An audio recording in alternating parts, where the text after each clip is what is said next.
Praise be to our living God once again. We glorify Him at our utmost for His glory. We welcome all of you in the glorious name of our Lord and Savior, Jesus Christ. We also welcome on behalf of the Kodambakam Christian Brethren Assembly and the Gospel Literature Ministries Bookshop in Chennai. Today, we shall also begin with a word of prayer. Let us pray. Our gracious and loving Heavenly Father, glorious God, we thank and praise Thee for this time that Thou hast granted unto us to come to Thy word, which is so precious, which is living, which is holy, which is the light in this dark world. We totally commit ourselves to Thee so that the wisdom from Thy word may increase in us and we would discern what is right and what is wrong in our lives. We pray. Lord, we pray for the speaker, Evangelist Ravi from Coimbatore. May Thou speak through him, not he, that the word may be clear and blessed in our lives, so that as we hear the words of life, we pray that we would glorify Thee more in the days to come. We pray for all the dear ones who are going to join. Pray for all the participants, the dear ones who are listening to Thy word, that they may increase their faith in Thee and be doers of Thy word and obey what the Lord God has told in Christ Jesus, that Thy name may be fulfilled, that Thy purpose may be fulfilled in their lives. Lord, we pray for the singers, our dear family of James Joseph, the brother James Joseph from Chennai Kodungayur Assembly. We commit the children also to Thy throne of grace, the whole family. May they be more blessed in Thy sight in the days to come. We thank Thee for everything. Now may Thou take control of the whole time. May the Spirit of God be with us, we pray.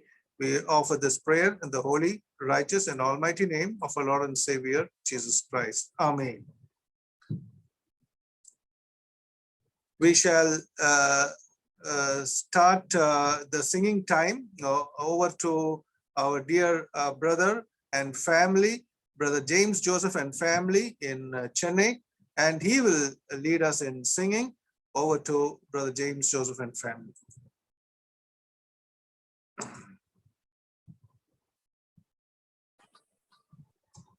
Praise the Lord, brother. Praise the Lord, brother. ஆண்டவராகிய இயேசு கிறிஸ்துவின் நாமம் மகிமைப்படுவதாக. பாடல் எண் 187. இதோ மனுஷரின் மத்தியில் தேவாதி தேவனே வாசம் செய்கிறார்.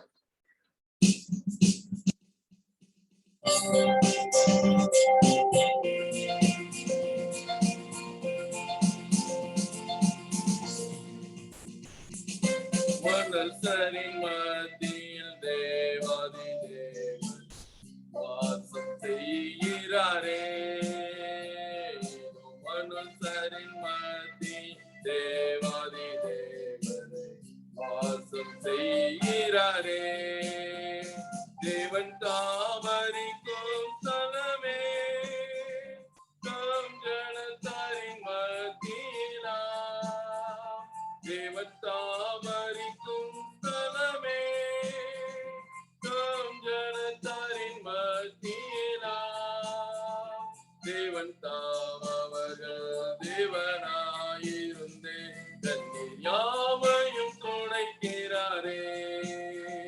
தேவன் தாம் அவர்கள் தேவனாயிருந்தே தண்ணீர் யாவையும் துடைக்கிறாரே. இதோ மனுஷரின் மத்தியில் தேவாதி தேவன் வாசம் செய்கிறாரே. தேவாலயமும் அவரே, தூய ஒளி விளக்கும் அவரே. தேவாலயமும் அவரே, தூய ஒளி விளக்கும் அவரே.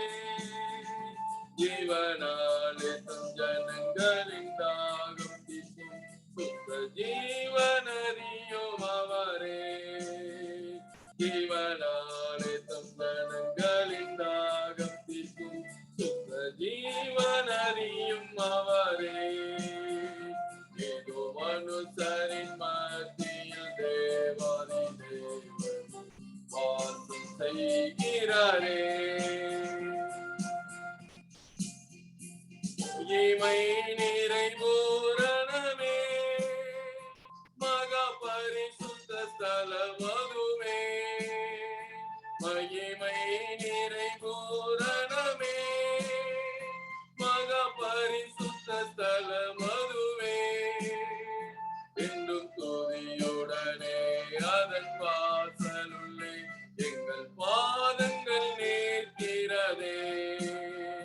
என்றும் துதியுடனே அதன் வாசலுள்ளே எங்கள் பாதங்கள் நிற்கிறதே. ஏதோ மனுஷரின் மத்தியில் தேவாதி தேவன் வாசம் செய்கிறாரே. ஏதோ மனுஷரின் மத்தியில் தேவாதி தேவன் வாசம் செய்கிறாரே.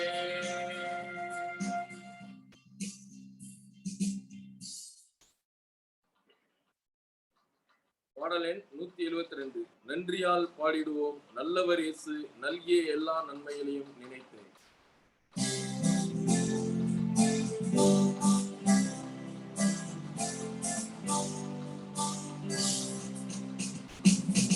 நன்றியால் பாடிடுவோம் நன்றியால் பாடிடுவோம் நல்லவர் இயேசு நல்கிய எல்லா நன்மைகளை நினைத்தேன். நல்லவர் இயேசு நல்கிய எல்லா நன்மைகளை நினைத்தேன். செங்கடல் தனை நடுவாய் பிரித்த எங்கள் தேவனின் கரமே.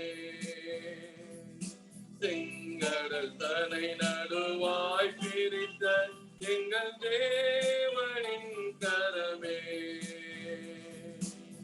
தாங்கியதை நாள் வரையும் தயவாய் மாதயவாய் தயவாய் மாதயவாய். நன்றியால் பாடிடுவோம் நன்றியால் பாடிடுவோம் நல்லவர் இயேசு நல்கிய எல்லா நன்மைகளை நினைத்தேன். நல்லவர் இயேசு நல்கிய எல்லா நன்மைகளை நினைத்தேன். உயிர்ப்பித்து உயர்த்தினார் உன்னதம் வரை கூட சுதந்திரராய் இருக்க. உயிர்ப்பித்து உயர்த்தினார் உன்னதம் வரை உடன் சுதந்திரராய் இருக்க. கிருபையின் மகதானம் அது வரும் காலங்களில் விளங்க. காலங்களில் விளங்க. நன்றியால் பாடிடுவோம் நன்றியால் பாடிடுவோம் நல்லவர் இயேசு நல்கிய எல்லா நன்மைகளை நினைத்தேன். நல்லவர் இயேசு நல்கிய எல்லா நன்மைகளை நினைத்தேன். ஜீவனை தியாகமாய் வைத்த பல கடும் சேவையில் மரித்தார். ஜீவனை தியாகமாய் வைத்த பல கடும் சேவையில் மரித்தார். சேர்ந்து வந்து சேவை புரிந்து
நன்றியால் பாடிடுவோம்,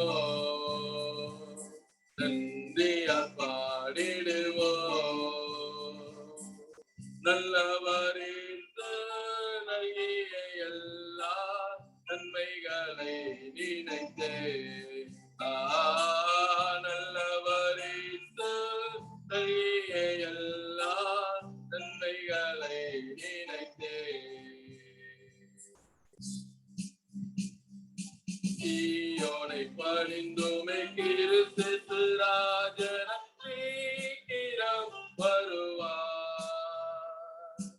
ஈயோனை பணிந்துமே கிறிஸ்து ராஜனம் சீக்கிரம் வருவார். சேனை வைப்போம் சந்திக்கவே சுந்தரன் முகமே,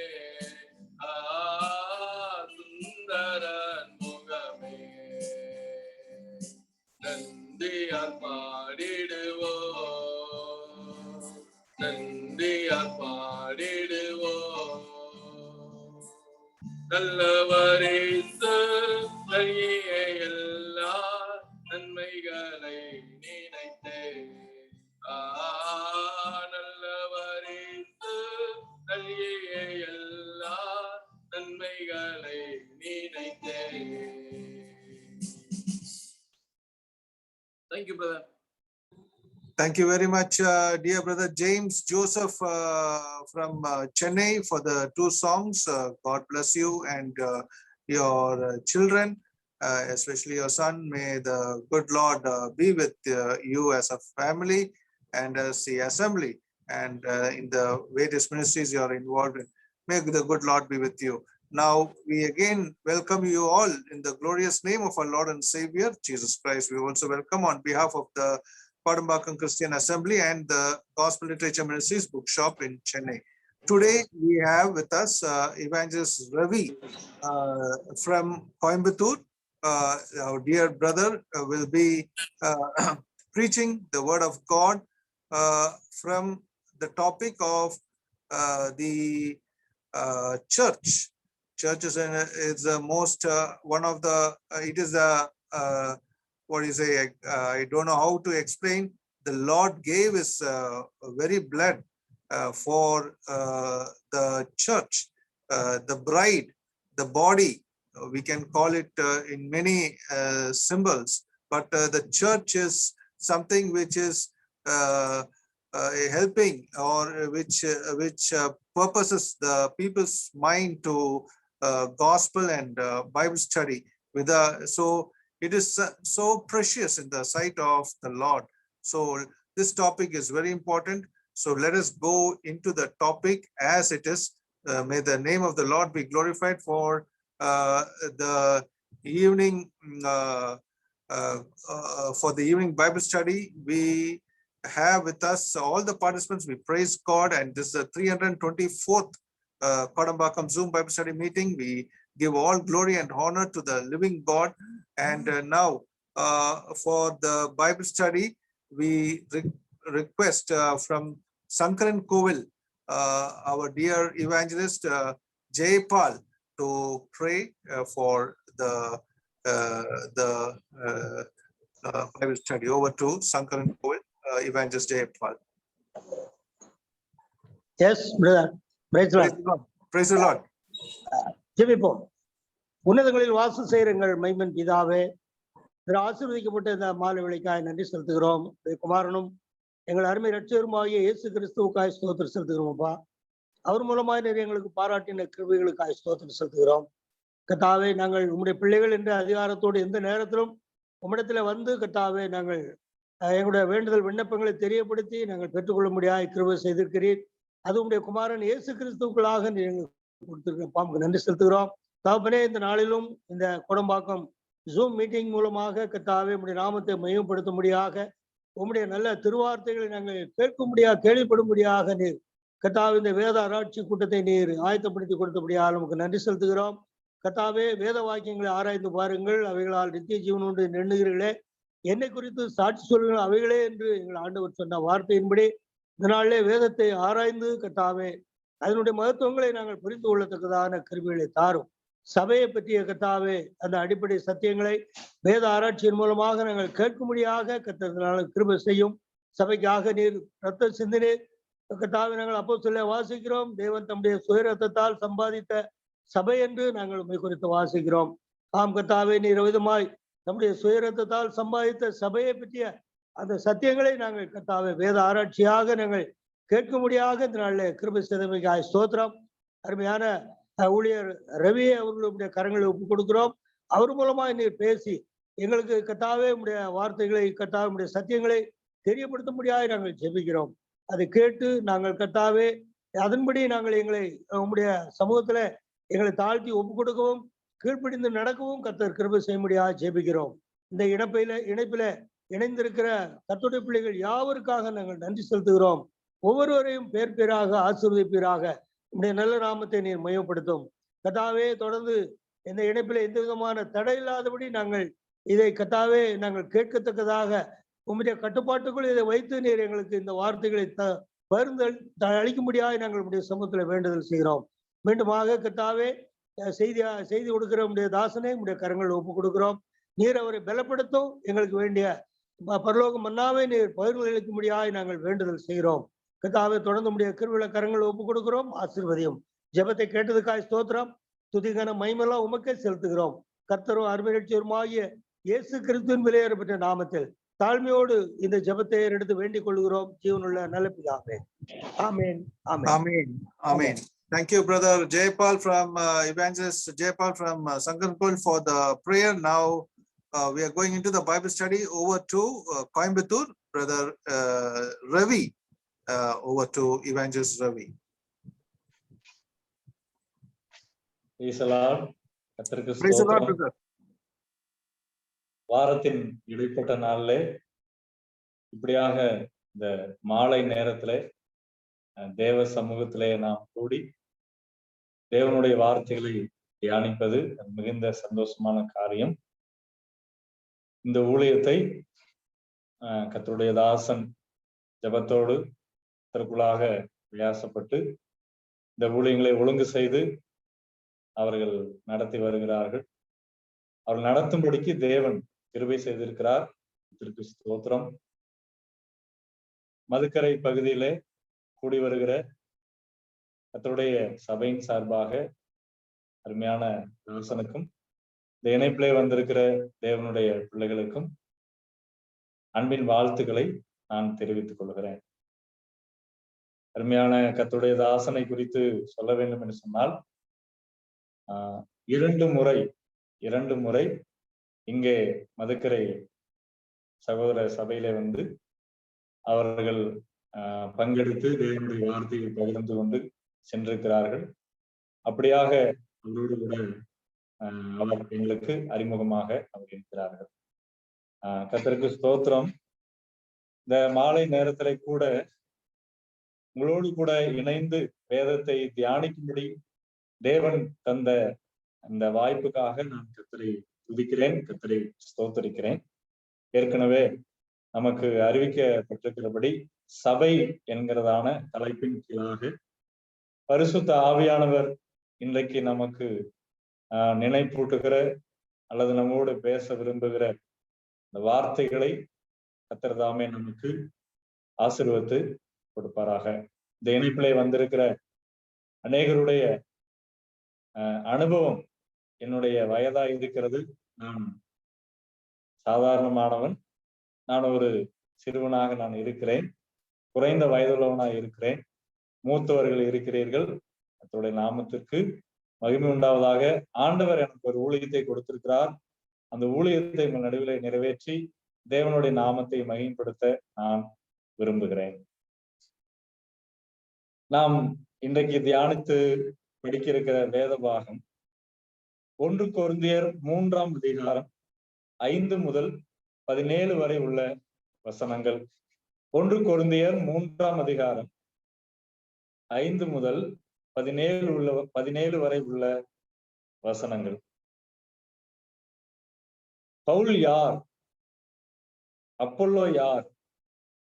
கர்த்தர் அவனவனுக்கு அருள் அளித்தபடியே நீங்கள் விசுவாசிக்கிறதற்கு ஏதுவாய் இருந்த ஊழியக்காரர் தானே. நான் நட்டேன், அப்பொல்லோ நீர் பாய்ச்சினான், தேவனே விளைய செய்தார். அப்படி இருக்க நடுகிறவனாலும் ஒன்றுமில்லை, நீர் பாய்ச்சுகிறவனாலும் ஒன்றுமில்லை, விளைய செய்கிற தேவனாலே எல்லாம் ஆகும். மேலும் நடுகிறவனும் நீர் பாய்ச்சுகிறவனும் ஒன்றாய் இருக்கிறார்கள். அவனவன் தன் தன் வேலைக்கு தக்கதாய் கூலியை பெறுவான். நாங்கள் தேவனுக்கு உடன் வேலையாட்களாய் இருக்கிறோம். நீங்கள் தேவனுடைய பண்ணையும் தேவனுடைய மாளிகையுமாய் இருக்கிறீர்கள். எனக்கு அளிக்கப்பட்ட தேவ கிருபையின்படியே புத்தியுள்ள சிற்பாசாரியை போல அஸ்திவாரம் போட்டேன். வேறொருவன் அதன் மேல் கட்டுகிறான்.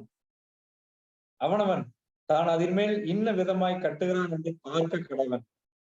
போடப்பட்டிருக்கிற அஸ்திபாரமாய் இயேசு கிறிஸ்துவை அல்லாமல் வேறொரு அஸ்திபாரத்தை போட ஒருவனாலும் கூடாது.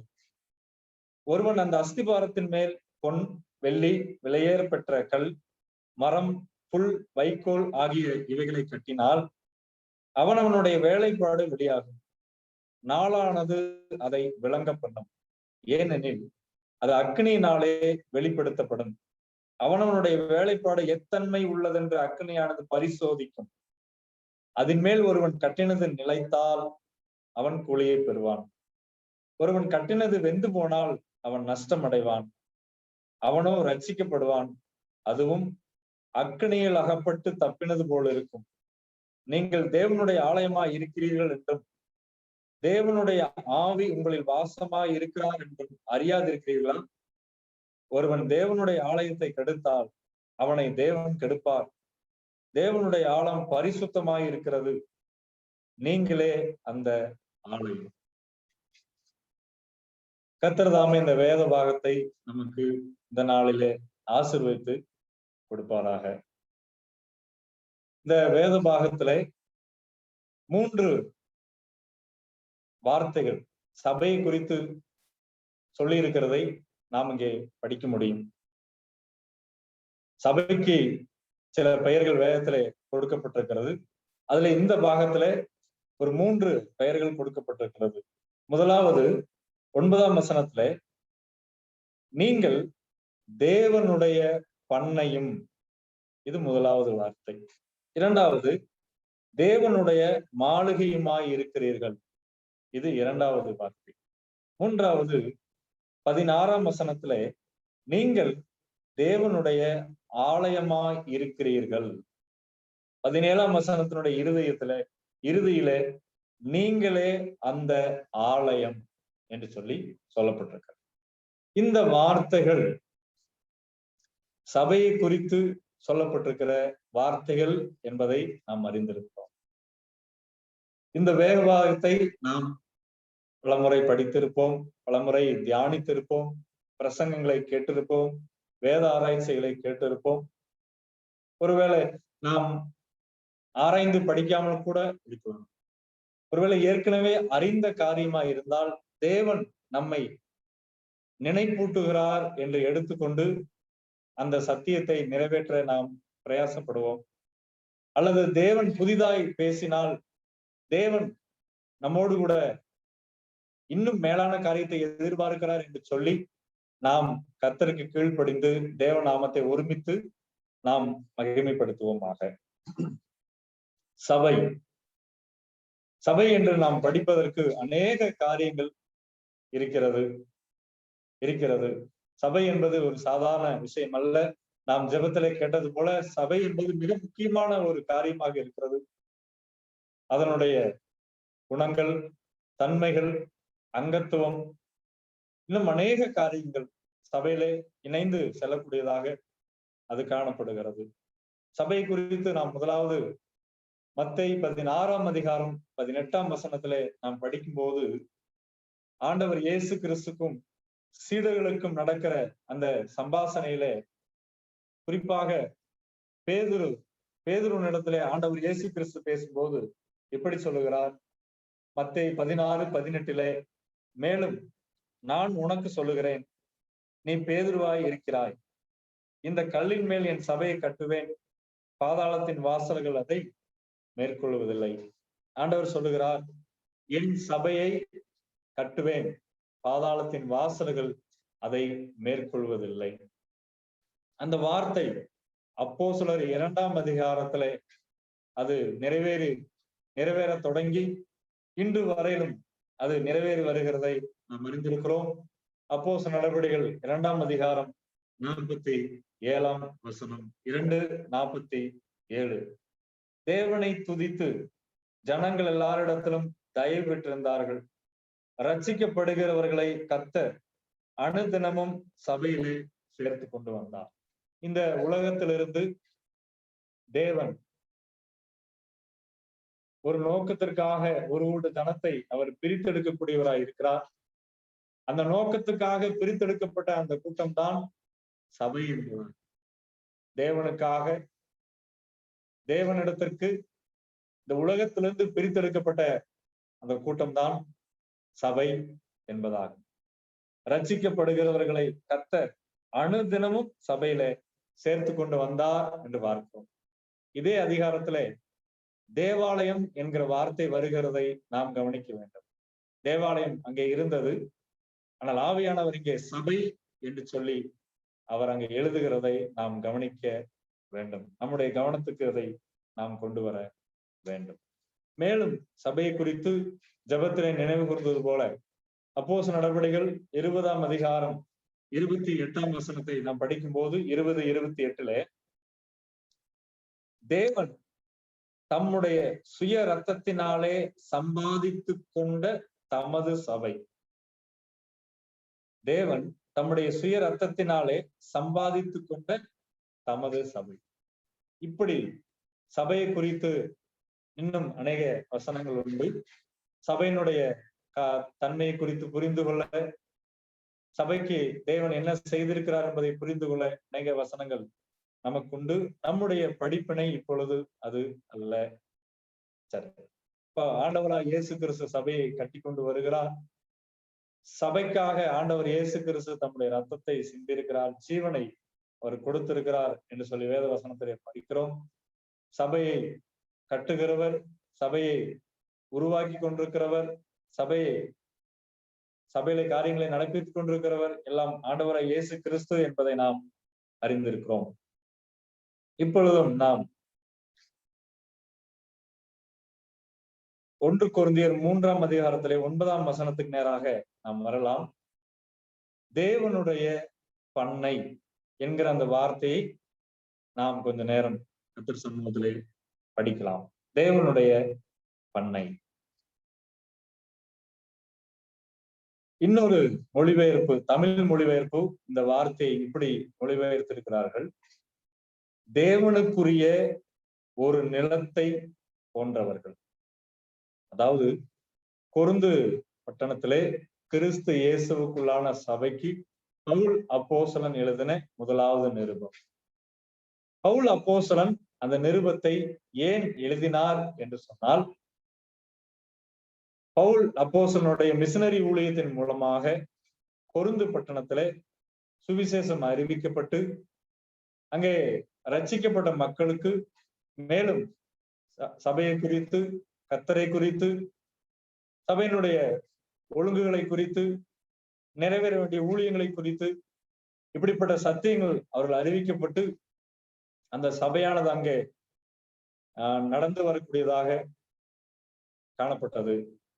ஆனாலும் பவுல் அப்போஸ்தலன் ஊழியத்தின் நிமித்தமாக மற்ற பகுதியில் கடந்து சென்ற பின்பு அந்த சபையானது எல்லாத்திலும் வளர்ச்சி அடைந்து வந்தாலும் அங்கே சில பிரச்சனைகள், அங்கே சில குழப்பங்கள், அங்கே சில மாறுபாடான போதனைகள், இது போன்ற காரியங்கள் எல்லாம் வர ஆரம்பித்தது.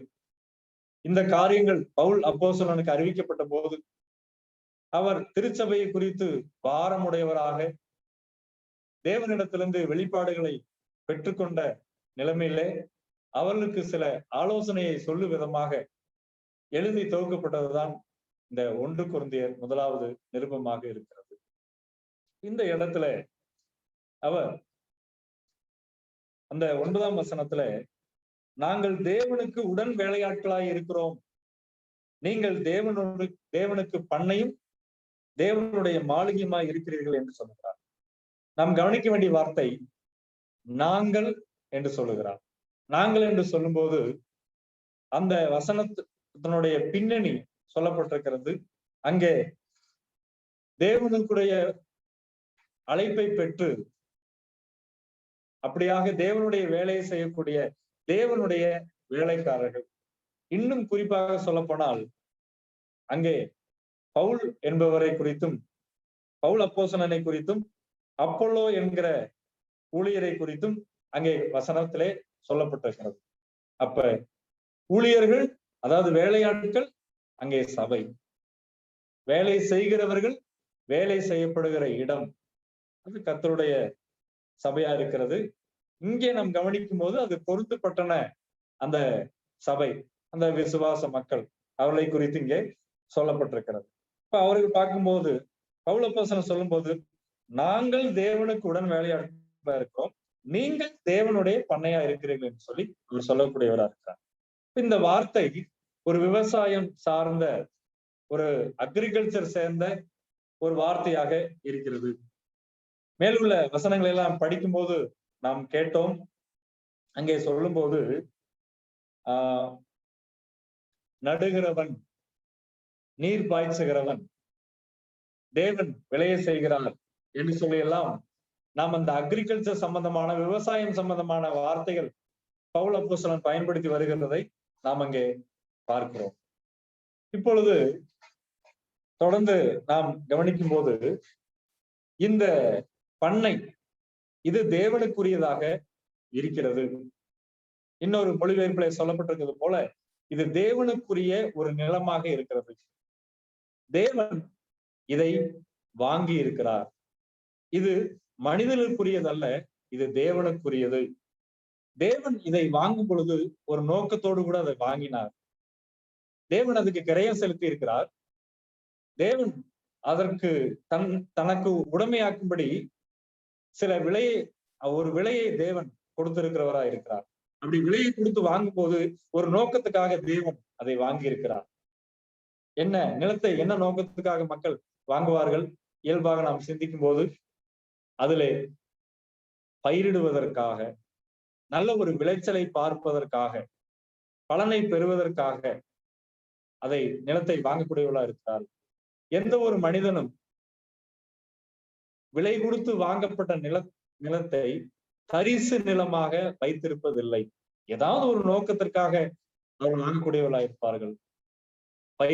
இடுவதற்காக வாங்குவார்கள், அல்லது வீடு கட்டுவதற்காக வாங்குவார்கள், அல்லது ஏதாவது ஒரு நிறுவனத்தை கட்டுவதற்காக வாங்குவார்கள். இப்படி ஏதாவது ஒரு நோக்கம் நிச்சயம் இருக்கும் என்பதுல எந்த விதமான சந்தேகம் இல்லை. இப்ப தேவன் நம்மை வாங்கியிருக்கிறார் என்று சொன்னால் ஒரு நோக்கம், அதிலே ஒரு திட்டம் இருக்கத்தான் செய்கிறது. இந்த இடத்துல நாம் கவனிக்கும் போது விவசாயம் சார்ந்து நாம் படிக்கும் போது விளைச்சலுக்காக தேவன் நம்ம என்ன செய்திருக்கிறார்? வாங்கி இருக்கிறார் என்று சொல்லி நாம் புரிந்து கொள்ள முடியும். இங்க நாம் பார்க்கிறோம், நிலம் தேவனுடையது. அதிலே அவர் விளைச்சலுக்காக அதை அவர் ஆயத்தப்படுத்தக்கூடியவராக இருக்கிறார். ஆயத்தப்படுத்தக்கூடியவராக என்ன நோக்கத்துக்காக அதை வாங்கினாரோ அந்த நோக்கத்தை நிறைவேற்றும்படி அவர் பிரயாசப்படுகிறார். தேவன் எஜமானாய் இருக்கிறார், தேவன் உரிமையாளராக இருக்கிறார். அவர் மட்டுமல்ல, அந்த நிலத்தை பண்படுத்தி சரி செய்து ஒரு நல்ல விளைச்சலை கொண்டு வரும்படி உடன் வேலையாட்களை அவர் சேர்த்துக் கொள்கிறார். இங்க நாம் பார்க்கிறோம், தேவன் மட்டுமல்ல, நடுகிறவன் என்கிற வார்த்தையை நாம் படிக்கிறோம். அது மட்டுமல்ல, நீர் பாய்ச்சுகிறவன் என்கிற வார்த்தையை நாம் படிக்கிறோம். அது மட்டுமல்ல, விளைய செய்கிறவர் என்று படிக்கிறோம். அப்ப இவர்கள் எல்லாம் சேர்ந்து இந்த வாங்கப்பட்ட நிலத்தில ஒரு விளைச்சலுக்காக அந்த தேவ நோக்கத்தை நிறைவேற்றும்படியாக பிரயாசப்படக்கூடியவர்களாக அங்கே காணப்படுகிறார்.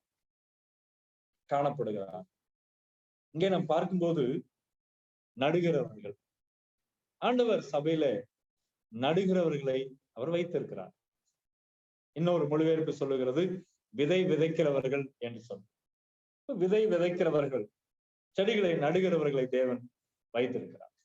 அவர்களுடைய பணி அவர்கள் என்ன செய்ய வேண்டும்? விதையை விதைப்பது, செடியை நடுவது, தேவனுடைய நோக்கத்தின்படி, தேவனுடைய நோக்கம் நிறைவேறுவதற்காக, அந்த நல்ல விளைச்சல் கிடைக்கும்படியாக, அந்த நல்ல தேவனுடைய நோக்கம் நிறைவேறும்படியாக இவர்கள் அங்கே விதைக்கிறவர்களாக, நடுகிறவர்களாக இருக்கிறார்கள். அது மட்டுமல்ல, இன்னும் சில வேலைக்காரர்கள் இருக்கிறார்கள். அவர்கள் நீர் பாய்ச்சக்கூடியவர்கள். எதற்காக? தேவ நோக்கம் நிறைவேறும்படி நீர் பாய்ச்சக்கூடியவர்கள், நல்ல விளைச்சல் கிடைக்கும்படி நீர் பாய்ச்சக்கூடியவர்கள். ஆக நடுகிறவர்கள் அவர்கள் பணியை தேவ நாமத்தின் மகிமைக்காய் நிறைவேற்றுகிறார்கள். நீர் பாய்ச்சுகிறவர்கள் தேவ நோக்கம் நிறைவேறுவதற்காக நீர் பாய்ச்சுகிறார்கள். தேவன் விளைய செய்யக்கூடிய தேவனாக இருக்கிறார். விளைய செய்யக்கூடிய தேவனாக அவர் காணப்படுகிறார். இந்த நேரத்துல கூட நாம் நினைத்து பார்க்க வேண்டிய ஒரு காரியம், தேவனுக்கு உரியவைகளை விளைய செய்வதற்காகவே அந்த நிலத்தை பண்படுத்தக்கூடியவராக, ஆயத்தப்படுத்தக்கூடியவராக, அந்த நிலத்திலே முதலீடு செய்யக்கூடியவராக காணப்படுகிறார். தேவனுக்கு உரியவைகள், தேவனுடைய அன்பு, தேவனுடைய பரிசுத்தம், தேவனுடைய நீதி, தேவனுடைய உண்மை, தேவனுடைய ஐக்கியம், இது போன்ற தேவ காரியங்கள், தேவனுடைய குணாதிசயங்கள், தேவனுக்குரியவைகளை அந்த நிலத்திலே விதைத்து அதை வளர செய்து அதை அறுவடை செய்யும்படி தேவன் என்ன செய்திருக்கிறார்? இப்படிப்பட்ட ஒரு நிலத்தை அவர் வாங்கி இருக்கிறார். ஆனால் இந்த கொரிந்து பட்டணத்திலே கர்த்தருக்குள்ளான அந்த சபையானது ஆரம்ப நாட்களிலே, ஒரு குறிப்பிட்ட காலங்களிலே பவுல் அப்போஸ்தலன் மூலமாகவும் மற்றவர்கள் மூலமாகவும் விதைக்கப்பட்ட அந்த விதைகள் நல்ல நிலைமையிலே வளர்ந்து பலன் கொடுக்கக்கூடியதா இருந்தது. ஆனால் காலப்போக்கிலே அங்கே தேவனுக்குரியவைகள் விளைந்து வளர்ந்து வராமல் மனுஷ ஈத்துக்குரியவைகளும், மாம்சத்துக்குரியவைகளும், பூமிக்குரியவைகளும், அது மட்டுமல்லாது சுயநலத்துக்குரியவைகளும், சத்துருவுக்குரியவைகளுமாக இது போன்ற கலைகள் எல்லாம் அங்கே என்ன செய்யப்பட்டது? அங்கே வளரக்கூடியதாக பவுல் அப்போஸ்தலன் அதை கேள்விப்படக்கூடியவராக இருந்தார். நாம் தேவ சபையில இருக்கிறோம். நாமும் தேவனுடைய நிலமாய் இருக்கிறோம். தேவன் அவருடைய வேலையாட்களை கொண்டு ஒரு குறிப்பிட்ட நோக்கத்திற்காக விதைகளை அவர் விதைக்கக்கூடியவராக, நீர் பாய்ச்சக்கூடிய தேவனாக அவர் காணப்படுகிறார். நமக்குள்ளாக விளைச்சல் எப்படி இருக்கிறது, நமக்குள்ளாக விளைச்சல் எப்படி இருக்கிறது என்று சொல்லி நாம் தேவ சமூகத்திலே ஆராய வேண்டியவர்களாய் இருக்கிறோம்.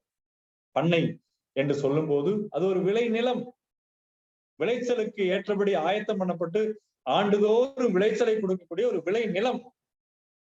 அந்த விளை நிலம் ஆண்டுதோறும் விளைய வேண்டிய ஒரு நிலம்.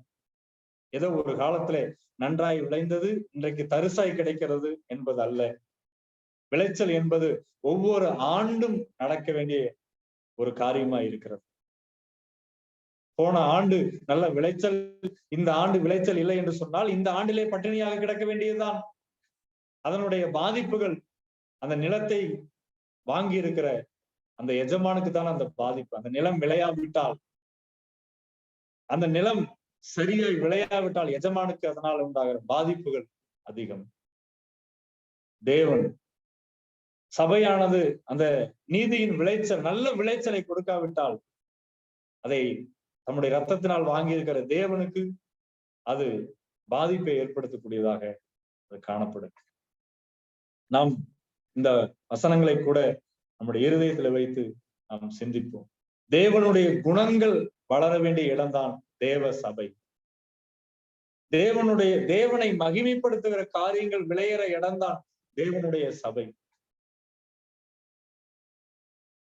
தேவனுடைய நாமத்துக்கு புகழ்ச்சியை கொண்டு வருகிற காரியங்கள் விளையிற இடம்தான் தேவனுடைய சபை. தேவனுக்குரிய காரியங்கள் விளைகிற இடமே அல்லாமல் மனுஷனுக்குரிய காரியங்கள் விளைகிற இடம் சபை அல்ல. ஆவிக்குரிய காரியங்கள் விளைகிற இடம்தான் சபை. பூமிக்குரிய காரியங்கள் விளைகிற இடம் சபை அல்ல. சுயநலத்துக்குரிய காரியங்கள் விளைகிற இடம் சபை அல்ல. தேவனுக்குரிய காரியங்கள் விளைகிற இடம்தான் தேவ சபை. ஆனால் கொரிந்து பட்டணத்திலே அங்கே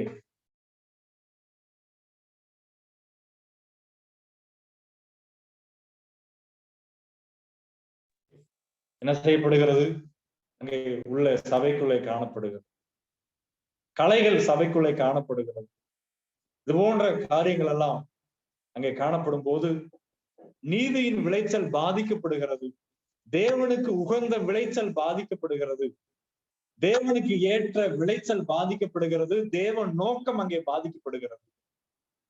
தேவன் என்ன நோக்கத்துக்காக அதை தெரிந்து கொண்டாரோ அந்த நோக்கம் அங்கே பாதிக்கப்படுகிறதை நாம் பார்க்கிறோம். ஒரு வேத பாகத்தை நாம் படிக்கலாம். 2 தீமோத்தேயுவின் புஸ்தகம் அதனுடைய 3ஆம் அதிகாரத்தை நாம் எடுத்துக்கொள்வோம். கடைசி காலம் எப்படி இருக்கும் என்பதை குறித்து அங்கே சொல்லப்பட்டிருக்கிறது. 2 தீமோத்தேயு 3ஆம் அதிகாரம் 1 முதல் 6 வரை உள்ள வசனங்கள். 1 முதல் 6 வரை உள்ள வசனங்கள். மேலும் கடைசி நாட்களில் கொடிய காலங்கள் வரும் என்று அறிவாயாக. எப்படி எனில் மனுஷர்கள் தற்பிரியராயும் பணப்பிரியராயும் வீம்புக்காரராயும் அகந்தை உள்ளவர்களாயும் தூசிக்கிறவர்களாயும் தாய் தகப்பன்மாருக்கு கீழ்ப்படியாதவர்களாயும் நன்றி அறியாதவர்களாயும் பரிசுத்தம் இல்லாதவர்களாயும் சுபாவ அன்பில்லாதவர்களாயும் இணங்காதவர்களாயும் அவதூறு செய்கிறவர்களாயும் இச்சையடக்கம் இல்லாதவர்களாயும் கொடுமை உள்ளவர்களாயும் நல்லோரை பகைக்கிறவர்களாயும் துரோகிகளாயும் துணிகரம் உள்ளவர்களாயும் இருமாப்புள்ளவர்களாயும் தேவ பிரியராய் இராமல் சுகபோக பிரியராயும் தேவ பக்தியின் வேஷத்தை தரித்து அதன் பலனை மறுதளிக்கிறவர்களாயும் இருப்பார்கள். இப்படிப்பட்டவர்களை நீ விட்டு விலகு. பவுல் அப்போஸ்தலன் தன்னோடு ஊழியத்திலே இணைந்து ஊழியத்தை நிறைவேற்றி வருகிற தீமோத்தேயு என்கிற இளம் ஊழியருக்கு ஆலோசனைகளை சொல்லும் போது இப்படி சொல்லுகிறதை நாம் இங்கே படிக்கிறோம். அவர் என்ன சொல்லுகிறார்? கடைசி நாட்கள் அது ஒரு கொடிய காலமாக இருக்கும். காரணம்,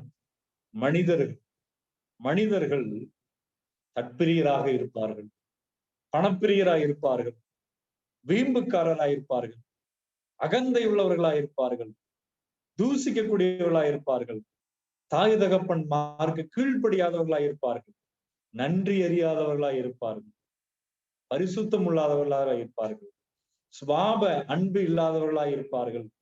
இப்படியெல்லாம் நாம் அங்கே சொல்லி நீ அவர்களை விட்டு விலகு என்று சொல்ல.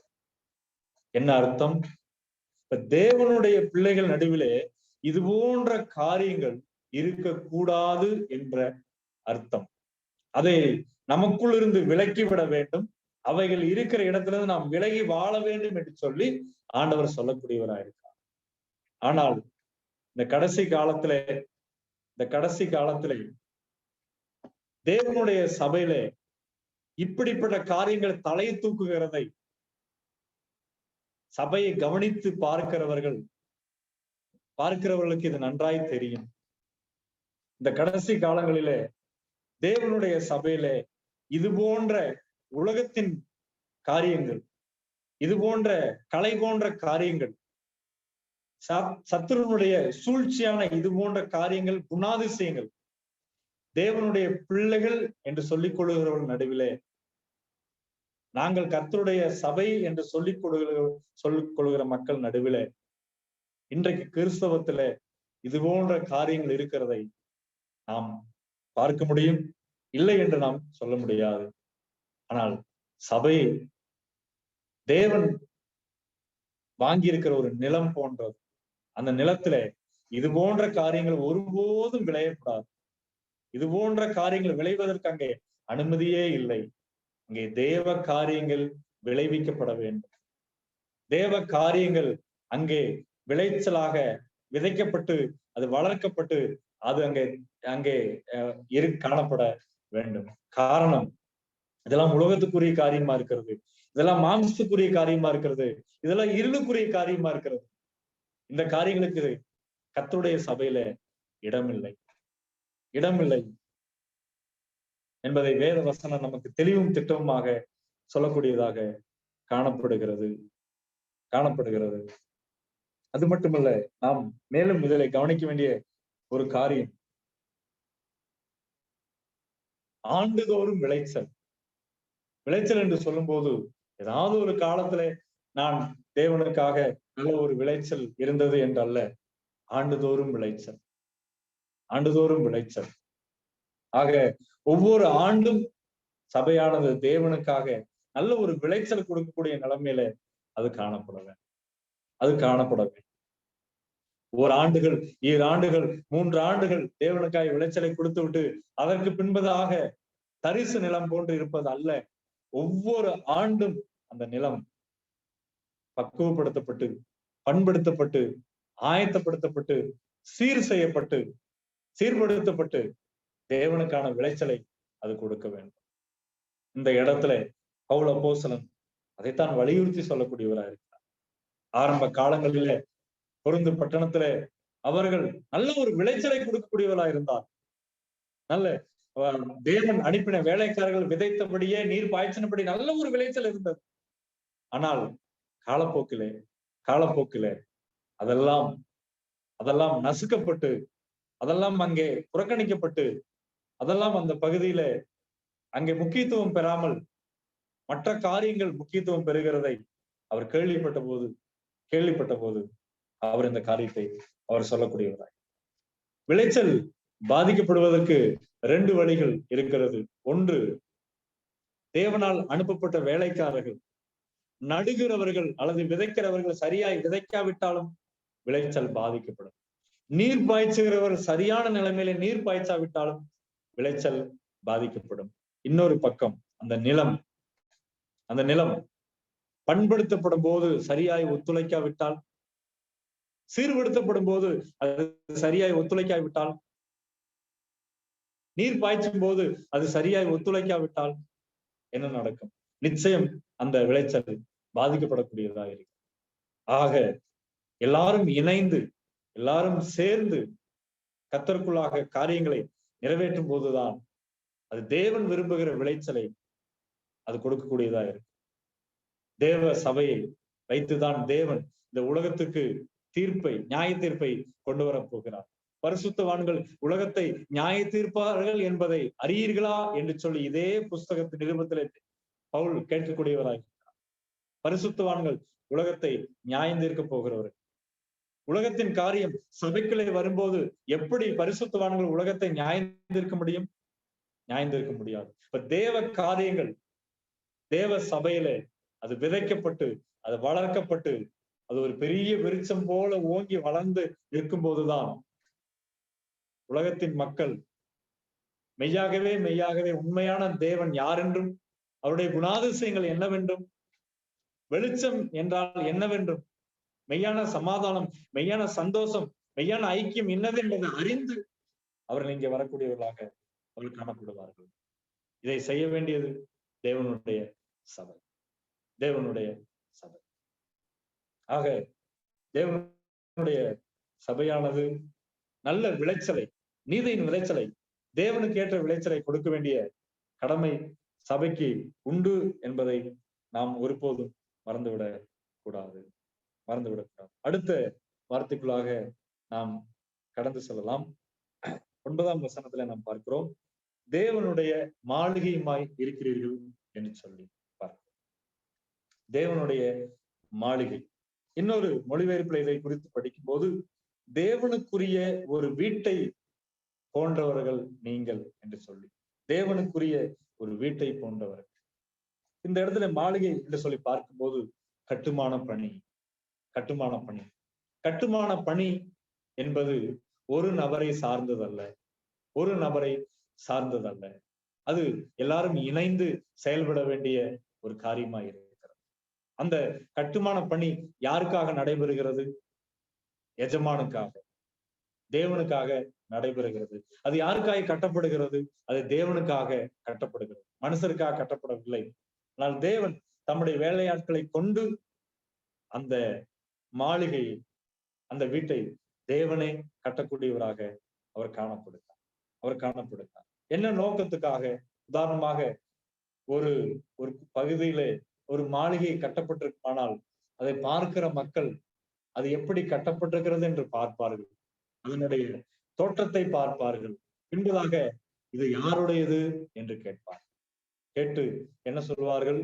அவர்களை கனப்படுத்தக்கூடியவர்களாக, மகிமைப்படுத்தக்கூடியவர்களாக, புகழ்ந்து பேசக்கூடியவர்களாக இருப்பார்கள். மாளிகை என்று சொல்லும்போது ஒரு மாளிகையை நாம் பார்த்து விட்டு என்ன சொல்லுவோம்?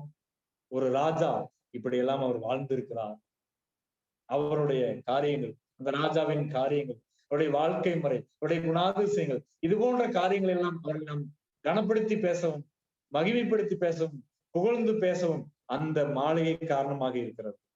இப்ப ஜீவனுள்ள தேவனை கனப்படுத்தி பேசவும், மகிமைப்படுத்தி பேசவும், புகழ்ந்து பேசவும் காரணமாக இருப்பது என்ன? சபை. சபை சபை தேவ நோக்கத்தின்படியாகவே கட்டப்பட்டிருக்கும் போது, சபை தேவன் கட்ட விரும்புகிற விதமாகவே கட்டப்பட்டிருக்கும் போது நிச்சயமாகவே தேவனுடைய கனத்தை அது வெளிப்படுத்தும், தேவனுடைய மகிமையை அது வெளிப்படுத்தும், தேவனுடைய புகழ்ச்சி அது நிச்சயம் வெளிப்படுத்தும் என்பதுல எந்த விதமான சந்தேகமும் இல்லை. இங்க நம்ம பார்க்கிறோம், இதுலயும் தேவன் மட்டுமல்ல, அவர் கட்டுமான பணிக்காய் பயன்படுத்தப்படுகிறார், அஸ்திவாரம் போடுகிறவர்கள் என்று பார்க்கிறோம். பவுல் அப்போஸ்தலன் சொல்லுகிறார், நான் அஸ்திவாரம் போட்டேன் என்று சொல்லு. அது மட்டுமல்ல, இன்னொருவன் அதன் மீது கட்டுகிறான் என்று சொல்லி கட்டுமான பணியை செய்கிறதை குறித்தும் சொல்லியிருக்கிறார். ஆக அஸ்திவாரம் போடுகிறவர்களுக்கு தேவன் பயன்படுத்துகிறார் சபையிலே. அந்த சபையை கட்டுவதற்கு வேலையாட்களை தேவன் வைத்திருக்கிறார். அவர்களை சபைக்கு தேவன் பயன்படுத்தக்கூடியவராக தேவன் காணப்படுகிறார். இந்த காரியங்களை குறித்து பேதுரு அப்போஸ்தலன், இந்த கட்டுமான பணியை குறித்து பேதுரு அப்போஸ்தலன் சொல்லி இருக்கிறார்.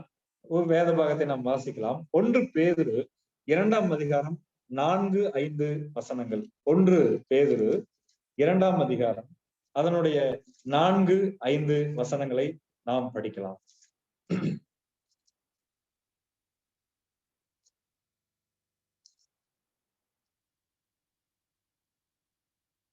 மனுஷரால் தள்ளப்பட்டதாயினும் தேவனால் தெரிந்து கொள்ளப்பட்டதும் விலையேற பெற்றதுமாய் இருக்கிற ஜீவனுள்ள கல்லாகிய அவரிடத்தில் சேர்ந்தவர்களாகிய நீங்களும் ஜீவனுள்ள கற்களை போல ஆவிக்கேற்ற மாளிகையாகவும் இயேசு கிறிஸ்து மூலமாய் தேவனுக்கு பிரியமான ஆவிக்கேற்ற பலிகளை செலுத்தும்படிக்கு பரிசுத்த ஆசாரிய கூட்டமாகவும் கட்டப்பட்டு வருகிறீர்கள்.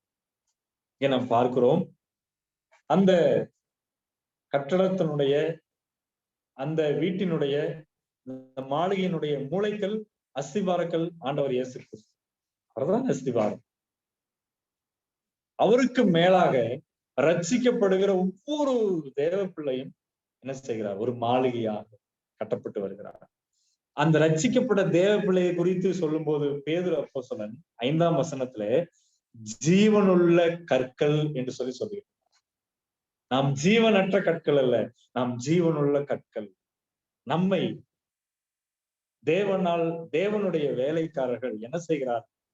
தேவனுக்கு கனத்தை உண்டு பண்ணும்படி, தேவனுக்கு மகிமையாக இருக்கும்படி, தேவனுக்கு புகழ்ச்சியை சேர்க்கும்படி என்ன செய்கிறார்கள்?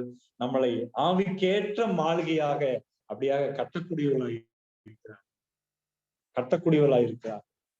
அலங்கோலமா இருக்கக்கூடிய எந்த கற்களும் கட்டுமான பணிக்கு உபயோகப்படாது, இல்லைங்களா? தாறுமாறாய் இருக்கக்கூடிய கற்கள் கட்டுமான பணிக்கு உபயோகப்படாது. என்ன செய்யும்? சில நேரத்துல அந்த கூர்மையான பகுதிகள் எல்லாம் அப்படியாக துண்டிக்கப்பட்டு தேவனுக்கு ஏற்ற, அந்த கட்டுமான பணிக்கு ஏற்ற விதத்துல அதெல்லாம் அங்கே ஒரு வடிவத்துக்கு கொண்டு வரப்பட்டு அது என்ன செய்யும்? அப்படியாக எடுத்து அங்கே வைத்து அது கட்டப்படும்.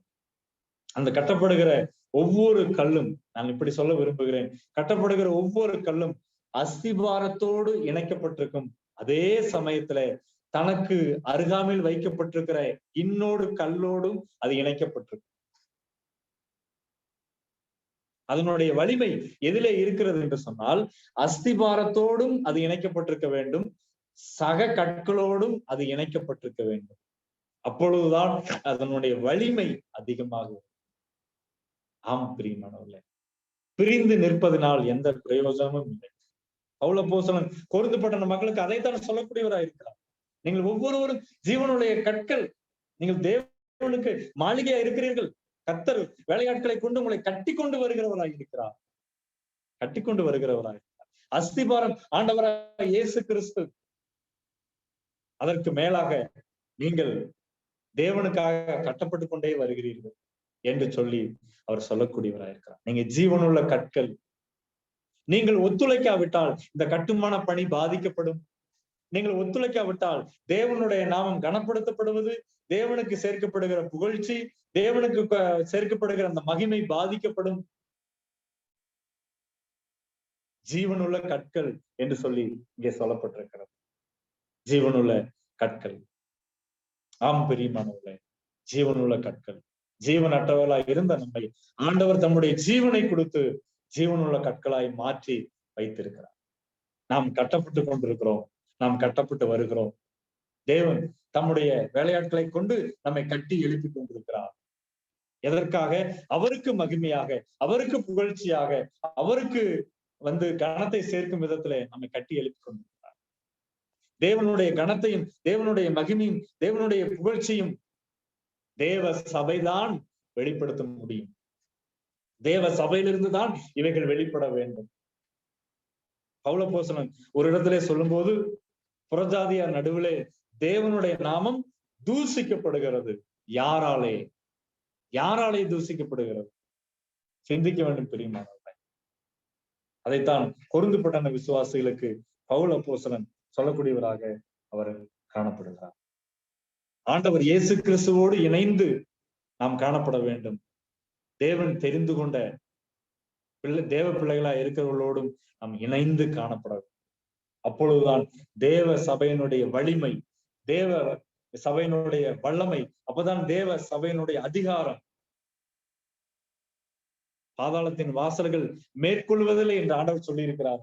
அப்பொழுதுதான் அதை நாம் எதிர்த்து வென்று முன்னேறி செல்லக்கூடிய அந்த வலிமை நமக்கு கிடைக்கக்கூடியதாக இருக்கும். ஒன்றோடு ஒன்று இணைக்கப்பட்டிருக்கிற கற்கள் அது வலிமை உள்ளதா இருக்கும். ஒன்றோடு ஒன்று இணைக்கப்படாத கற்கள் அது கற்களாய் இருந்தாலும் வலிமை இழந்து காணப்படும். வலிமை இழந்து காணப்படும். ஆக நாம் கூட ஒன்றோடு ஒன்று இணைந்து வலிமை உள்ள தேவனுடைய மகிமையும் தேவனுடைய கனத்தையும் தேவனுடைய புகழ்ச்சியும் எக்காலத்திலும் வெளிப்படுத்துகிற ஒரு தேவ சபையாக நாம் இருக்கோம். தேவ சபையை வெளியிலிருந்து யாரும் பாதித்து விட முடியாது. யாரும் பாதித்து விட முடியாது. ஆனால் தேவ சபைக்குள்ளே இருந்துதான் பாதிப்பு உண்டாகக்கூடியதா இருக்கிறது. தேவ சபை அதற்குரிய ஸ்தானத்தில், அதற்குரிய தன்மையில், அதற்குரிய நோக்கத்தில் தவறுமானால் பாதாளத்தின் வாசல்கள் நிச்சயம் தேவ சபையை சிதைக்கும் என்பதுல நமக்கு சந்தேகம் உண்டு. சபையின் சரித்திரத்தை எடுத்து நாம் பார்ப்போமானால் அது நிச்சயம் நமக்கு விளங்கக்கூடியதாக இருக்கும். நிச்சயம் நமக்கு விளங்கக்கூடியதாக அது இருக்கும். தேவனுடைய மாளிகையாக இருக்கிறது. 2 கொரிந்தியர் 2ஆம் அதிகாரம் அதிலே சில வசனங்களை நாம் படிக்கலாம். இதை குறித்து அங்கேயும் சொல்லப்பட்டிருக்கிறது. 2 கொரிந்தியர் 2ஆம் அதிகாரம் 14 முதல் 17 வரை உள்ள வசனங்கள். யாராவது ஒருவர்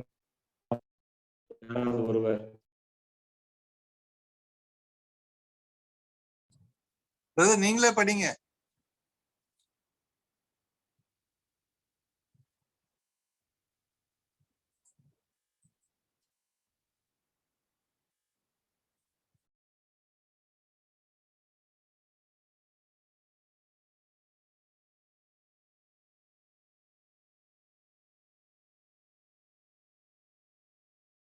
எங்களை கொண்டு அவரை அறிகிற அறிவின் வாசனை வெளிப்படுத்துகிற தேவனுக்கு ஸ்தோத்திரம்.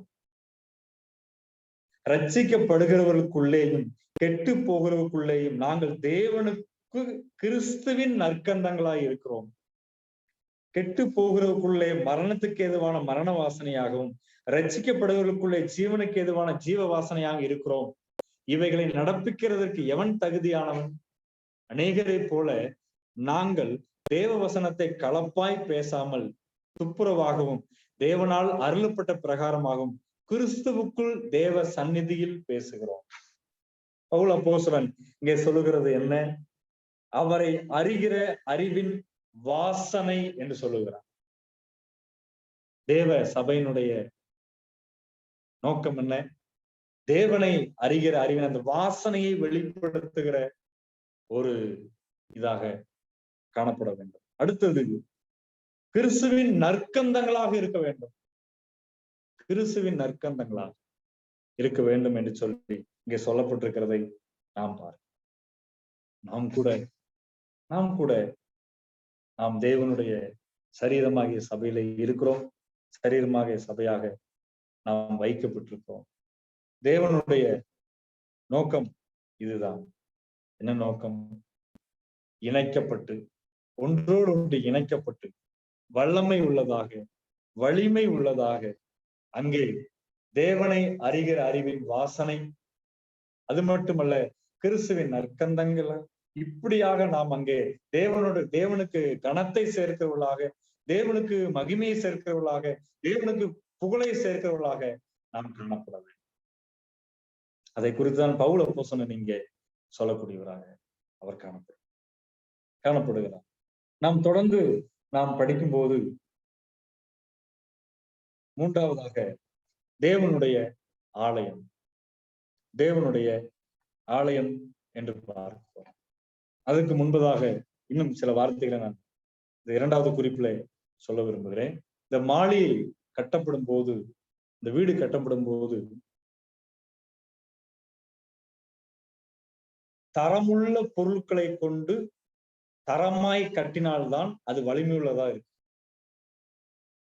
தரமற்ற பொருட்களை கொண்டு தரமுள்ளதாய் கட்டினாலும் வலிமை இழந்துவிடும். தரமுள்ள பொருட்களை கொண்டு தரமற்ற முறையில கட்டினாலும் வலிமை இழந்துவிடும். ஆக கற்களும் ஜீவனுள்ள கற்களாக இருக்க வேண்டும். கட்டுகிறவர்களும் அந்த கட்டுகிற முறையிலே சரியாய் கட்டி எழுப்ப வேண்டும். இந்த கட்டுமான பணியிலே தான் அந்த கட்டடத்தை நேர்கோட்டில் இருக்கிறதா என்பதை அவர்கள் அறிந்து கொள்ள அவர்கள் அங்கே ஒரு நீட்டமாக ஒரு கோல் ஒன்றை வைத்திருப்பார்கள். அடிக்கடி வைத்து சரிபார்த்துக் கொள்வார்கள், சுவர் நேராக எழும்புகிறதா என்று சொல்லி. அதே போல ஒரு தூக்கு நூல் ஒன்று வைத்திருப்பார்கள். அவர்கள் அதை வைத்து அதை சரிபார்ப்பார்கள். சரிபார்த்துதான் இந்த காரியங்களிலே அவர் செய்யக்கூடியவராகிறார். நாம் தொடர்ந்து அந்த காரியத்தை படிக்கும் போது அஸ்திவாரத்தின் மேல் கட்டுகிறவர்கள் பொன், வெள்ளி, விலையேறப்பட்ட கல், மரம், புல், வைக்கோல் என்றெல்லாம் நாம் படிக்கிறோம். இதெல்லாம் எதை காட்டுகிறது என்று சொன்னால், ஒரு பணியை செய்யும் போது அதற்குரிய முறையிலே, அதற்குரிய வழியிலே நாம் அதை செய்ய வேண்டும். தேவனுடைய பணி தேவனுடைய முறையின்படியாக, தேவன் நடத்துகிற வழியின்படியாக, சத்தியத்தின்படியாக அதை நாம் நிறைவேற்ற வேண்டும். உலகத்திலே கட்டுமான பணியை நிறைவேற்றுவதற்கு அநேக திட்டங்கள், ஆயிரக்கணக்கான வழிகளை வைத்திருக்கிறார்கள், ஆயிரக்கணக்கான முறைகளை வைத்திருக்கிறார்கள். அதை கொண்டு நாம் சபையை கட்ட முடியும். தேவனுடைய வழியிலே, தேவனுடைய முறையிலே, தேவன் விரும்புகிற விதத்திலே அதை நாம் கட்டி எழுப்பும் போதுதான் எந்த சூழ்நிலையிலும் அதை நிலைநிற்கக்கூடியதாக, அதை கட்டுகிறவர்கள் கூலி பெறக்கூடிய நிலைமையில அது அமையும். அது சரியாய் கட்டப்படாமல் கட்டுகிற முறையிலே தரமற்ற முறை இருக்குமானால் கட்டுகிறவர்கள் நஷ்டமடைவார்கள் என்று சொல்லி பரிசுத்த ஆவியானவர்கள் சொல்லக்கூடியவராக நஷ்டமடைவார்கள் என்று சொல்லி, கட்டுகிற முறை, கட்டுமான முறை சரியாக இருக்கு. உலகத்திலே அநேக முறைகள், ஏராளமான முறைகள், அதெல்லாம் தேவ சபை கட்டுமான பணிக்கு உதவாத. ஆக நம்ம எல்லாரும் தேவன் நமக்கு பகிர்ந்து கொடுக்கிற அந்த பொறுப்பின்படியே, கடமையின்படியே, ஊழியத்தின்படியே நம்ம என்ன செய்ய வேண்டும்? அவர்களுக்குரியதை நல்ல நிலைமையிலே செய்யும் போதுதான் தேவனுடைய மகிமை, தேவனுடைய கனம், தேவனுடைய புகழ்ச்சி, தேவனுடைய அனந்த ஞானம் சபையின் மூலமாக அது வெளிப்படக்கூடியதாக அது இருக்கு. மூன்றாவதாக தேவனுடைய ஆலயம், நிறைவாக தேவனுடைய ஆலயம். தேவனுடைய ஆலயத்தை குறித்து நாம் இங்கே படிக்கும்போது நாம் ஏற்கனவே அறிந்ததுதான், அது தேவனுக்குரியது, அது மனிதருக்குரியது அல்ல. தேவனுடைய ஆலயத்தினுடைய நோக்கம் என்ன? அங்க நான் படிக்கிறது போல பரிசுத்தம், தூய்மை, ஒரு ஒழுங்கு என்ன செய்யப்பட வேண்டும், அங்கே இருக்க வேண்டும். உலகத்திலே அநேக ஒழுங்கீனங்களும் அநேக தூய்மையற்றவைகளும் பரிசுத்தம் இல்லாமல் காரியங்கள் இருக்கிறதை நாம் அறிந்திருக்கோம். ஆனால் தேவ சபையிலே அப்படி இருக்கலாம். தேவ சபையிலே ஒழுங்குகளும் தூய்மையானவைகளும் பரிசுத்தம் உள்ளவைகளும் அங்கே காணப்பட வேண்டும் என்று சொல்லி நம் தேவாலயத்தை குறித்து நம் வேதத்திலே படிக்கக்கூடியவர்களாக இருக்கும். ஆலயம் என்று சொல்லும் போது, ஆசரிப்பு கூடாரம் என்று சொல்லும் போது 3 பகுதிகள் இருக்கிறதை நாம் அறிந்திருக்கிறோம். பிரகாரம், பரிசுத்த ஸ்தலம், மகா பரிசுத்த ஸ்தலம். பிரகாரத்திலே பலிபீடம், பரிசுத்த ஸ்தலத்திலே தூபம், தூபபீடம், மகா பரிசுத்த ஸ்தலத்திலே உடன்படிக்கை பெட்டி, கிருபாசனம், இவைகள் எல்லாம் இருக்கிறதை நாம் அறிந்திருக்கிறோம். பலிபீடம் எப்பொழுதும் எரிந்து கொண்டே இருக்க வேண்டும். பரிசுத்த ஸ்தலத்திலே தூபம் போடப்பட்டு கொண்டே இருக்க வேண்டும். மகா பரிசுத்த ஸ்தலத்திலே அங்கே கிருபாசன தந்தை காரியங்கள், இதெல்லாம் நமக்கு எதை காண்பிக்கிறது? ஆராதனை மற்றும் பிரார்த்தனை. அது மட்டுமல்ல, கிருபாசனம் தேவனோடு நெருங்கி ஜீவிக்கிற அந்த வாழ்க்கை, இதெல்லாம் நமக்கு காட்டக்கூடியதாக இருக்கிறது. இப்ப எப்போதும் துதி, நன்றி பலிகள் இதெல்லாம் என்ன செய்யப்பட வேண்டும்? அந்த ஆலயத்திலே காணப்படும். அதே போல பிரார்த்தனை, அதே போல தேவனோடு நெருங்கி ஜீவிக்கிற ஒரு ஜீவியம் காணப்பட வேண்டும். அதே போல நமக்குள்ளாக ஆவி, ஆத்மா, சரீரம் என்று சொல்லி பகுதிகள் இருக்கிறதை நம் வேதத்திலே படிக்கக்கூடியவர்களா இருக்கிறோம். 1 தெசலோனிக்கேயர் 5ஆம் அதிகாரத்துல 23ஆம் வசனத்துல எப்படி படிக்கிறோம்? 1 தெசலோனிக்கேயர் 5:23 சமாதானத்தின் தேவன் தாமே உங்களை முற்றிலும் பரிசுத்தமாக்குவாராக. உங்கள் ஆவி, ஆத்மா, சரீரம் முழுவதும் நம்முடைய கர்த்தராகிய இயேசு கிறிஸ்து வரும்பொழுது குற்றமற்றதா இருக்கும்படி காக்கப்படுவதாக என்று சொல்லி சொல்லப்படுகிறதை நாம் இங்கே பார்க்கிறோம். பிரகாரமா இருந்தாலும், மகா பரிசுத்தமா இருந்தாலும், பரிசுத்த ஸ்தலமா இருந்தாலும் தூய்மை அவசியமா இருக்கிறது, பரிசுத்தம் அவசியமா இருக்கிறது. அவைகள் எல்லாம் ஒரு ஒழுங்குக்குள்ளாக இருக்கிறதை நாம் வேதத்திலே நாம் படிக்கிறோம். தேவனுடைய சபை என்று சொல்லும் போது, நான் தேவன் தங்கி தாபரிக்கிற, தேவன் வசிக்கிற, பரிசுத்தாவன் வசிக்கிற ஒரு ஆலயமா நான் இருக்கிறேன் என்று சொன்னால் என்ன செய்ய வேண்டும்? ஒரு ஒழுங்கு, ஒரு தூய்மை, ஒரு பரிசுத்தம் காணப்படும். பலிபீடத்துல அக்கினி எரிந்து கொண்டே இருக்க வேண்டும். அந்த பலிபீடத்துல வேண்டாதவைகள், ஆகாதவைகள் சுட்டரிக்கப்பட வேண்டும். தூப பீடத்துல தூபம் எழும்பிக் கொண்டே இருக்க வேண்டும். பிரார்த்தனை அங்கே ஜெபம் காணப்படும். கிருபாசம், தேவனோடு நெருங்கி ஜீவிக்கிற இந்த அனுபவம். நேற்றைக்கு நான் நெருங்கி ஜீவித்தேன், இன்றைக்கு நான் தேவனை தேடவில்லை, அப்படி அல்ல. ஒவ்வொரு நாளும் தேவனை நாம் தேடக்கூடியவர்களாக நாம் காணப்படும். அப்போஸ்தலர் நடவடிக்கைகள் 20ஆம் அதிகாரத்திலே நாம் தொடர்ந்து சில வசனங்களை நாம் வாசிக்கலாம்.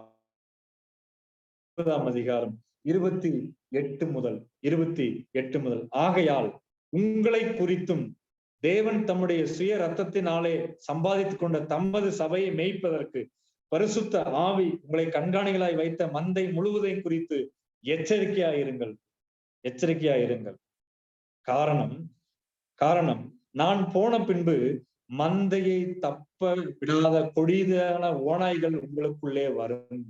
உங்களிலும் சிலர் எழும்பி சீசர்களை தங்களிடத்தில் இழுத்துக் கொள்ளும்படி மாறுபாடானவைகளை போதிப்பார்கள் என்று அறிந்திருக்கிறேன். எபேசு சபையின் மூப்பர்களை வரவழைத்து அவர்களோடு கூட பவுல் அப்போஸ்தலன் பேசுகிற காரியத்தை நாம் இங்கே படித்தோம். 1 கொரிந்தியர் 3ஆம் அதிகாரத்துல நாம் அந்த ஆலயத்தின் காரியத்தை குறித்து நாம் படிக்கும்போது, கொரிந்து பட்டணத்துல என்ன பிரச்சனை என்று சொன்னால் தவறான போதனைகள். பவுல் அப்போஸ்தலன் தேவனை குறித்து, சபையை குறித்து ஏற்கனவே போதித்திருந்த, கர்த்தராகிய இயேசு கிறிஸ்துவை குறித்து போதித்திருந்த அந்த சத்தியங்களுக்கு மாறான போதனைகள், மாறான காரியங்கள் வேறு மற்றவர்கள் போதிக்கக்கூடியவர்களாக இருந்தார்கள், சொல்லக்கூடியவர்களாக இருந்தார்கள், பேசக்கூடியவர்களாக இருந்தார்கள். அதனாலதான் அவர் சொன்னார் அந்த தவறான போதனைகளால், மாறுபாடான போதனைகளால் மந்தை கெடுக்கப்படும், தேவனுடைய சபை கெடுக்கப்படும், தேவனுடைய பிள்ளைகள் கெடுக்கப்படுவார்கள், தேவனுடைய சபையினுடைய ஒழுங்குகள் கெடுக்கப்படும், தேவனுடைய சபையினுடைய தூய்மை கெடுக்கப்படும், தேவனுடைய சபையில இருக்கக்கூடிய அந்த பரிசுத்தம் கெடுக்கப்படும், தேவ நோக்கம் கெடுக்கப்படும் என்று சொல்லி அவர் சொல்லக்கூடியவராய் இருந்தார். இங்கே எபேசு சபை மூப்பர்களுக்கும் அவர் அதைத்தான் சொல்லுகிறார். மந்தையை தப்ப விடாத கொடிதான ஓநாய்கள் என்று சொல்லி அவர் சொல்லக்கூடியவராய் இருந்தார். அது மட்டுமல்ல, 30ஆம் வசனத்திலே உங்களிலும் சிலர் என்று சொல்லி அவர் சொல்லக்கூடியவராய் இருந்தார். உங்களிலும் சிலர் என்று சொல்லி சொல்லக்கூடியவராய் இருந்தார். ஆம் பிரியமானவர்களே, ஆம் பிரியமானவர்களே, நாம் மத்தேயு 5:14 படிக்கும்போது உங்கள் வெளிச்சம் அவர்களுக்கு முன்பாக பிரகாசிக்க கடவுது என்று படிக்கிறோம். உங்கள் வெளிச்சம் என்று சொல்லி, ஆம், நம்முடைய வெளிச்சம் இந்த உலகத்துக்கு முன்பாக, பரிசுத்தம் இல்லாதவர்களுக்கு முன்பாக, தூய்மையற்றவர்களுக்கு முன்பாக, ஒழுங்கீனமாய் வாழ்கிறவர்களுக்கு முன்பாக நமக்குள் வசிக்கிற தேவன் வெளிப்பட வேண்டும். அந்த வெளிச்சத்தின் தேவன் நமக்குள் இருந்து அவர் வெளிப்பட வேண்டும் என்பது எவ்விதமான சந்தேகம் இல்லை. எனது நேரம் முடிந்து விட்டது. நான் இதோடு நிறைவு செய்ய விரும்புகிறேன். தேவனுடைய சபை, தேவனுடைய பண்ணை, விளைச்சலுக்காக தேவன் எதிர்பார்க்கிறார். தேவனுடைய மாளிகை, தேவனுடைய மகிமை, தேவனுடைய கணம், தேவனுடைய புகழ்ச்சி அங்கே வெளிப்படுத்தப்படும். தேவனுடைய ஆலயம், பரிசுத்தம், தூய்மை, ஒழுங்குகள், ஒழுங்கான காரியங்கள் இதெல்லாம் அங்கே காணப்பட வேண்டியது இருக்கிறார். தேவன் தாமே எனக்கு உணர்த்தினதை நான் உங்களோடு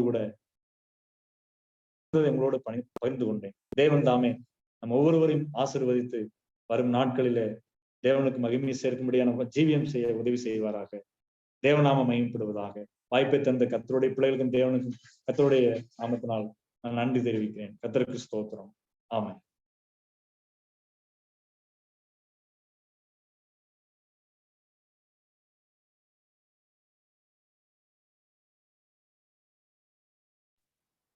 Praise be to God. We thank you,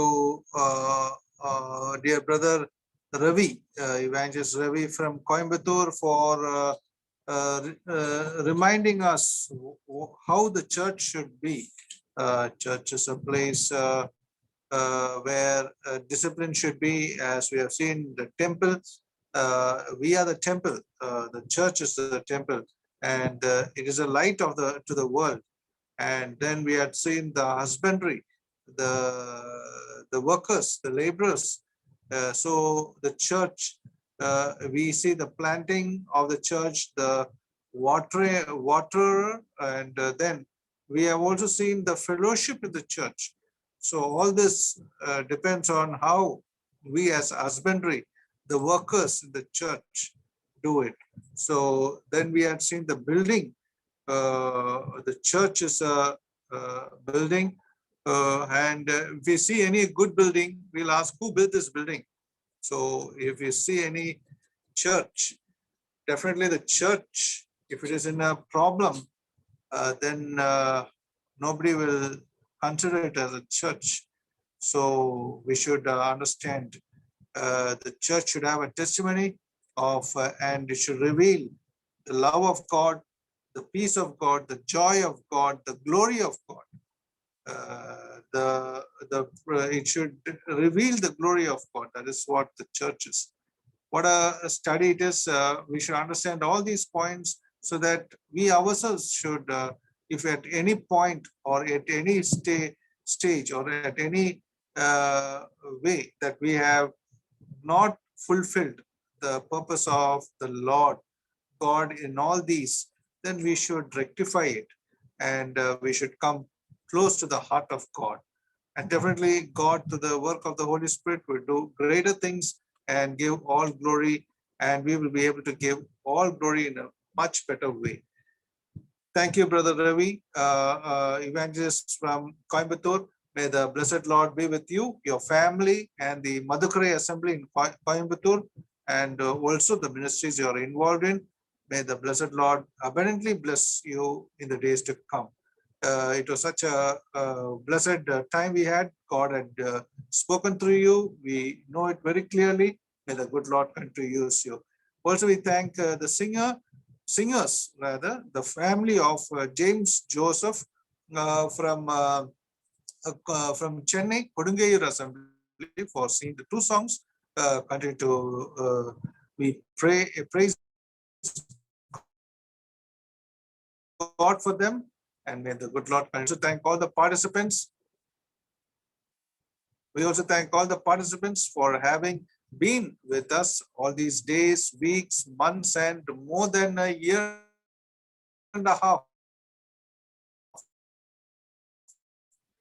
We praise God as you listen to God. We praise God for everything, and now we are closing the meeting with a word of prayer.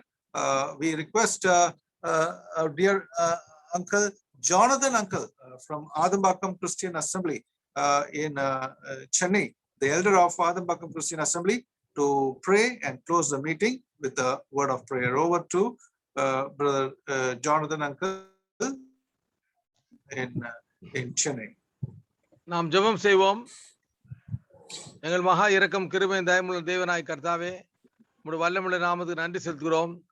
இரக்கமுள்ள ஆண்டவரே, இந்த மாலை வேளை விதமாக ஒரு சிலராய் கர்த்தாவே நாங்கள் கூடி வந்து இந்த வேத படிப்பில் இணையும்படி கிருபை செய்த தயவுக்காக நன்றி செலுத்துகிறோம். ஆண்டவரே, தூரமாக வீடுகளில் இருக்கக்கூடிய கர்த்தாவே பலவீனமானவர்கள், கர்த்தாவே வெளியே வர முடியாத ஒரு நிலைமையில் இருக்கும் பொழுது அவர்கள் வீட்டு கர்த்தாவே அவர்கள் அறைகளிலே உம்முடைய வசனம் சென்று சேருகிறதுக்காக நன்றி செலுத்துகிறோம். அநேகருக்கு உற்சாகம் உள்ள இந்த கர்த்தாவே இந்த வேத படிப்புக்காக நன்றி செலுத்துகிறோம். இதை கர்த்தாவே ஒவ்வொரு நாளும் அரேஞ்ச் பண்ணி கர்த்தாவே 300க்கும் மேற்பட்ட கர்த்தாவே இந்த வகுப்பு நடந்து வருவதற்காக நன்றி செலுத்துகிறோம்.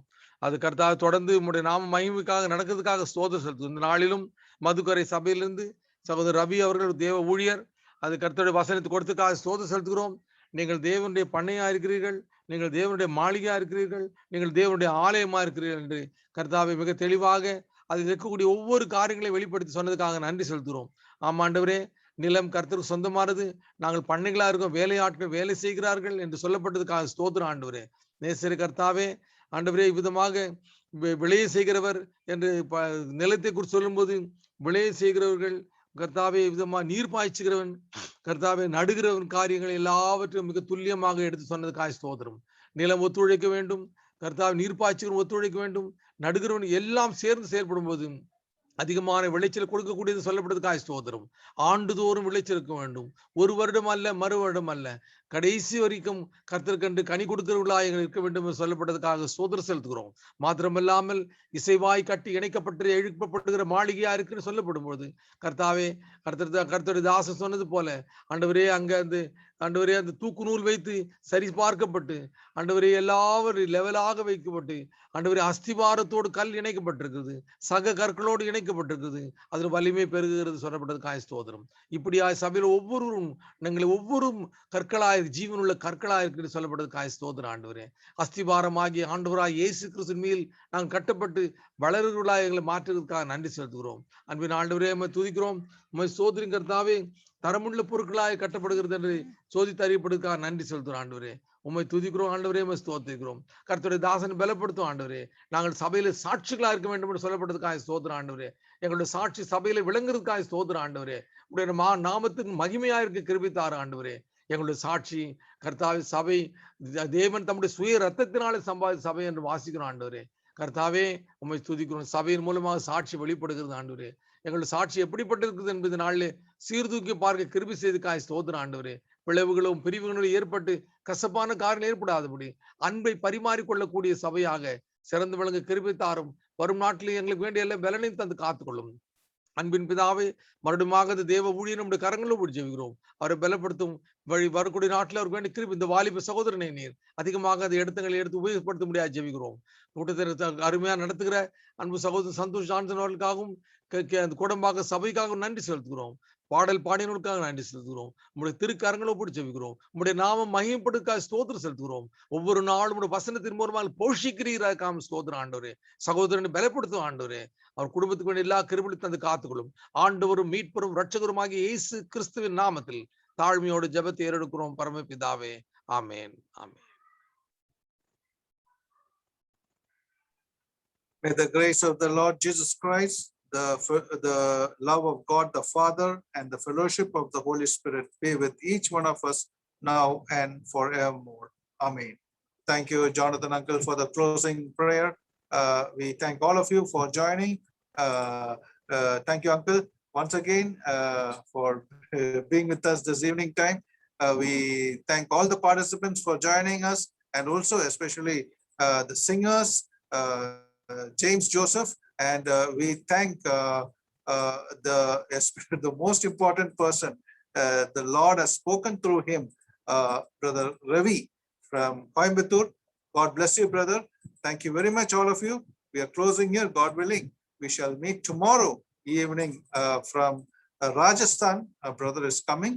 God willing, we shall meet the evangelist tomorrow from Rajasthan with love. We are signing off here.